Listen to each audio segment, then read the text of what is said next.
नमस्कार विद्यार्थियों, मैं दिन पारिक स्वागत करता हूं आपका जी के बाई डी के चैनल पर। विद्यार्थियों, आज का जो वीडियो है वो है राज सिंह और मुगल संबंधों के ऊपर है। क्योंकि पिछले दिनों में वीडियो नहीं डाल पाया, परिस्थितियाँ व्यक्तिगत उसको और रही, लेकिन अब जो है वो वीडियो जितना हो सकेगा रेगुलर चलेगा। ठीक है, परिस्थितियों का तो मैं कुछ नहीं कर सकता, बाकी कोशिश पूरी रहेगी। और इतना ज़रूर कर सकता हूँ मैं आपको कि आपकी एग्ज़ाम से पहले पहले आपको सारा मैटर उपलब्ध करवा दूंगा। ठीक है, चलिए शुरू करते हैं। राज सिंह और मुगल संबंध की जब हम बात करते हैं तो सबसे पहला प्रश्न जो हमारे सामने आता है वो यही कि राज सिंह थे कहाँ के। तो राज सिंह जो थे वो थे बीकानेर के। अब आप कहोगे सर ये तो हमने खूब पढ़ा है, सिलेबस में पढ़ा है, लेकिन उसके बावजूद अगर ये प्रश्न पूछ लिया जाए ना तो गलत इसलिए हो जाता है क्योंकि जैसे ही इसको अंदर पढ़ोगे तो राज सिंह की पहली नियुक्ति जोधपुर हुई थी। मुगलों ने जो नियुक्ति की थी, यानी अकबर ने जो नियुक्ति की थी वो कहाँ की थी? सबसे पहले वो की थी इनकी नियुक्ति जोधपुर। तो वहाँ जाते ही फिर कन्फ्यूजन शुरू होता है कि जोधपुर का था। ठीक है ना, ज़्यादा हम दिमाग फिर नहीं लगा पाते और इस कारण गलत हो जाता है। इसलिए इस बात का आप ध्यान रखिएगा कि सीरियसली इस बात का ध्यान रखना। मुझे लग रहा है कि इस प्रकार के प्रश्न आपसे पूछा जा सकते हैं क्योंकि बच्चा क्या होता है, विद्यार्थी की स्थिति होती है कि साधारण चीज़ों पर जोर नहीं देता, हार्ड चीज़ पर जोर दे देता है और वो साधारण ही क्या हो जाते हैं? गलत। ठीक है, इसलिए ध्यान रखना ये कहाँ के थे? बीकानेर के। अब शुरू करते हैं अपन पहले प्रश्न से। जो पहला प्रश्न है वो अपने सामने है ये, और वो ये है कि राज सिंह के संबंध में कौन सा तथ्य गलत है, किस तथ्य को गलत माना जाएगा। गलत की बात करें तो सबसे पहले जन्म जुलाई 1541 बिल्कुल सही है। ध्यान रखना 1550 से के आसपास, यानी उसकी लाइन में 1541 में शुरू में आ गया। उस समय इसका क्या हुआ था? जन्म। 1612 बुरहानपुर और कल्याणमल, ये दोनों शब्द देखो आसानी से याद हो जाएंगे, ध्यान देना। पिता कल्याणमल और मृत्यु बुरहानपुर के अंदर हुई थी। राय जो व्यक्ति लेता है ना, वो व्यक्ति लेता है किससे? पिता से, तो उसका होता है कल्याण। और अगर वो राय नहीं ले तो होती है उसके साथ क्या होता है? बुरा, क्योंकि अनुभव किसके पास है? पिता के पास है। तो पिता कल्याणमल, राय पिता से लेंगे तो कल्याण होगा, अन्यथा बुरा होगा तो बुरहानपुर। ठीक है, इस प्रकार से तीनों फैक्ट को आप याद रख सकते हैं। चलिए, और सबसे इंपॉर्टेंट बात जिस पे हम चर्चा कर रहे थे कि गलत तथ्य गलत है कौन सा है, तो देखो राय सिंह जो है वो मारवाड़ के प्रताप नहीं, मारवाड़ के कर्ण कहे जाते हैं। मारवाड़ के प्रताप के नाम से राव चंद्रसेन को जाना जाता है। किसको जाना जाता है? चंद्रसेन जी जो हैं वो प्रताप के नाम से जाने जाते हैं, मारवाड़ के प्रताप के नाम से। ठीक है, और मारवाड़ के कर्ण के नाम से कौन जाना जाता है? राय सिंह। ठीक है, इस बात को आप अच्छे से ध्यान रखिएगा। तो यहाँ पर जो उत्तर हो गया अपना कौन सा हो गया? डी, क्योंकि ये फैक्ट क्या है? गलत है। चलिए नेक्स्ट क्वेश्चन की तरफ चलते हैं। अगला क्वेश्चन है राय सिंह। कौन? राय सिंह। राय सिंह के संबंध में कौन सा तथ्य गलत है? अकबर व शाहजहां के समकालीन थे। शासनकाल 1575 से 1612 था। अकबर ने सर्वप्रथम अजमेर का अधिकारी नियुक्त किया। उपनाम राजपूताने का कर्ण। तो देखिए दो तीन बातों पर हम चर्चा कर चुके हैं। क्या कि उपनाम राजपूताने का कर्ण है, बिल्कुल सही है। अजमेर के अधिकारी नियुक्त थे क्या? मैंने थोड़ी देर पहले क्या बताया था कि ये कहाँ के अधिकारी नियुक्त थे? सबसे पहले अकबर ने कहाँ नियुक्त किया था? जोधपुर नियुक्त किया था। तो ये फैक्ट क्या हो गया अपना? गलत। शासनकाल 1575 से 1612 बिल्कुल सही, और अकबर शाहजहां दोनों के काल में थे, ये भी बिल्कुल सही। तो ध्यान रखना है कि अकबर और शाहजहां दोनों के काल में थे। कौन? राय सिंह। 1575 1612। अब आप कहोगे सर जन्म तो मैं किसकी बात कर रहा हूँ? शासनकाल की, जन्म की नहीं कर रहे हैं यहाँ। जन्म वाली बात अपन कर चुके। ये शासन कब से करना शुरू किया? तो 1575 से 1612 तक का इसका क्या चला था? शासनकाल। ठीक है ना, तो 1612 भी अपन ने देखा था। ठीक, चलिए तो यहाँ पर जो बात कर रहे थे अपन कि इनमें से तथ्य गलत कौन सा है, तो गलत ये है अजमेर वाला। अजमेर के नहीं बल्कि कहाँ के थे ये? जोधपुर के प्रशासक के अधिकारी नियुक्त हुए थे सबसे पहले। नेक्स्ट क्वेश्चन की तरफ चलते हैं। राज सिंह को बीकानेर का शासक बनते ही कौन सी उपाधि प्राप्त हुई? जब वो बीकानेर के शासक बनते ही कौन सी उपाधि प्राप्त हुई? हुई का मतलब उन्होंने स्वयं प्राप्त की थी। ध्यान रखना इस बात को, खुद उपाधि प्राप्त की थी। तो वो कौन सी थी? महाराजाधिराज की उपाधि थी। ये ध्यान रखना, महाराजा की नहीं, महाराजाधिराज, क्योंकि महाराजे की भी उपाधि इन्होंने प्राप्त की थी, लेकिन आपको क्या याद रखना है? महाराजाधिराज की उपाधि याद रखनी है। क्लियर है? चलिए नेक्स्ट क्वेश्चन की तरफ चलते हैं।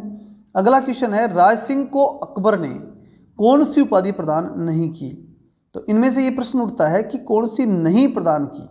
ठीक है, राय सिंह को अकबर ने कौन सी उपाधि प्रदान नहीं की, मतलब कोई 2-3 तो की है, तो पक्की बात है। तो ध्यान रखना, राजेंद्र की जो उपाधि ना वो उसके कवि ने प्रदान की थी। किसने प्रदान की थी? कवि। किसका कवि? राय सिंह के कवि ने। ठीक है ना, इसलिए महाराजा और राय, महाराजा की उपाधि और राय की उपाधि ये किसने दी थी? अकबर ने दी थी। लेकिन अगर ये पूछ लिया जाए कि महाराजाधिराज की किसने दी थी, तो किसने दी? खुद नहीं ली थी। ठीक है ना, तो ध्यान रखना, महाराजा और राय, मैंने थोड़ी देर पहले भी कहा था कि महाराजा और महाराजा राय में अंतर है।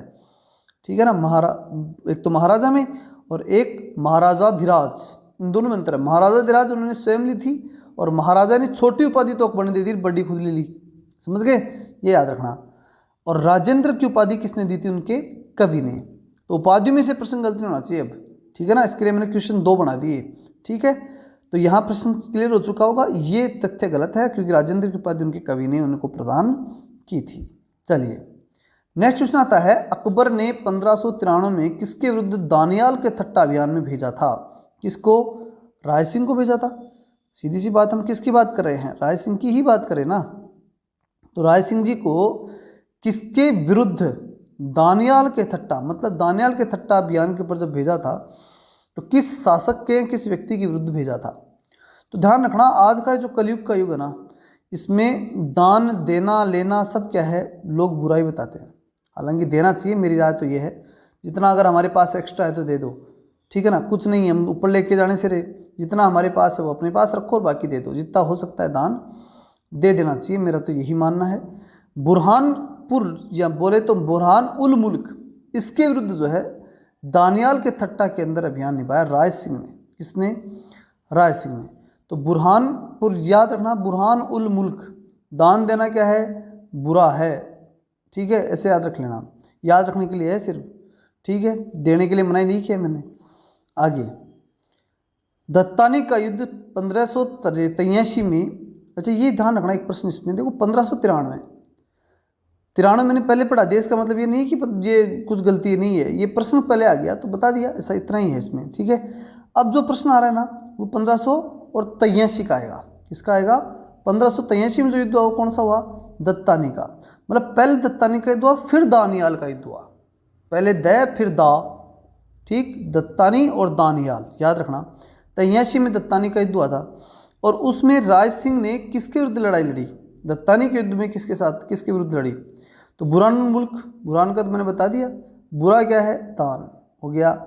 सुरतान, सुर यानी देवता, और देवताओं से हम क्या चाहते हैं? दत्तानी, हमारे दाता कौन है? दत्ता, दाता कौन है? सुर, अर्थात देवता ही हमें प्रदान करते हैं, तो देवता सबको दे देंगे, हमें ज़्यादा कुछ करने की आवश्यकता नहीं है, ऐसे याद रखना है इसको। तो दत्तानी का युद्ध 1583 के अंदर सुल्तान देवड़ा और जो है राय सिंह के बीच में हुआ था। ठीक है ना, याद रखना, रासुका लग गया तो रा यानी राय सिंह और सुका यानी सुरतान। ठीक है ना, दत्तानी युद्ध के अंदर रासुका लगा था, ऐसा आप याद रख सकते हैं। चलें आगे, नेक्स्ट चीज, दत्तानी के युद्ध में महाराणा प्रताप का कौन सा भाई लड़ता हुआ मारा गया? अब आप कहोगे सर यहाँ कहाँ मारवाड़ में मेवाड़ ले आए? महाराणा प्रताप जो हैं वो मेवाड़ के शासक, उनका भाई मेवाड़ का, और वो कहाँ मारवाड़ के युद्ध के अंदर दत्तानी के युद्ध में पहुंच गया? तो ध्यान रखिए, मारवाड़ के शासकों ने जो युद्ध किया वहाँ कैसे पहुंच गया? देखिए ये थी सेना अकबर की, और जगमाल सिंह जो था ना, भटियानी रानी का बेटा, जो महाराणा प्रताप की सौतेली माँ थी भटियानी रानी, उसका बेटा था जगमाल सिंह। ये चला गया था अकबर के पास। ठीक है, अब अकबर के पास गया तो अकबर कोई फ्री तो छोड़ेगा नहीं, सेना में भेजेगा। सेना में भेजा तो सेना के अंदर जब राय सिंह लड़ रहे थे ना, कौन सा युद्ध? दत्तानी का, उस समय उस युद्ध में अकबर की सेना यानी मुगलों की सेना, युद्ध तो मुगलों की सेना लड़ रही थी, नेतृत्व करता उस समय कौन थे? राय सिंह, यही बात थी। तो उसके अंदर कौन था? जगमाल उस सेना के अंदर था, और उसकी क्या हो गई थी यहाँ पर? मृत्यु, इस युद्ध में। किसमें? दत्तानी के युद्ध में। तो ध्यान रखना, दत्तानी के युद्ध में महाराणा प्रताप का कौन सा भाई यानी जगमाल जो है उसकी मृत्यु हो गई थी, वो लड़ता हुआ मारा गया। ठीक है ना, और ये युद्ध किसने लड़ा था? राय सिंह ने। कब लड़ा था? 1583 के अंदर लड़ा था। दत्तानी का 83 और दानियाल का बताइए 93। कुछ प्रश्न आपको पूछने के लिए दिए जाएंगे, ठीक है ना। नेक्स्ट क्वेश्चन की तरफ चलते हैं। अकबर ने राय सिंह को, ये सैन नहीं है सिंह ही है, ठीक है ना, इसको कोई दिक्कत नहीं है। अकबर ने राय सिंह को कौन सी जागीर प्रदान की। अब यहाँ एक प्रश्न बड़ा इंपॉर्टेंट है, कौन सी जागीर प्रदान कर दी। तो देखिए जब 1593 का युद्ध जीत के आए थे ना, तो उस समय आते ही कौन सी उपाधि दे दी, जूनागढ़। किसने दी, अकबर ने। वह तू जीत के आया 1593 वाला, कौन सा था, 93 वाला दानियाल का युद्ध। और उसके अंदर जब बुरहानुद्दीन को, या बुरहानुल मुल्क जो था उसका नाम, उसको हरा के आया था, तब जाकर तब क्या दी थी, जूनागढ़ जो है वो रियासत दी थी 1593 में। फिर शमशाबाद और नूरपुर की बात करूं तो ये थी 1604 में। 1604 में दो उपाधियाँ दी थी, शमशाबाद और नूरपुर। तो इस प्रकार से तीनों उपाधियाँ जो है प्रदान की गई थी। तो इसलिए चूंकि हमें क्या पूछा गया है कि कौन सी जागीर प्रदान की गई, तो उपरोक्त सभी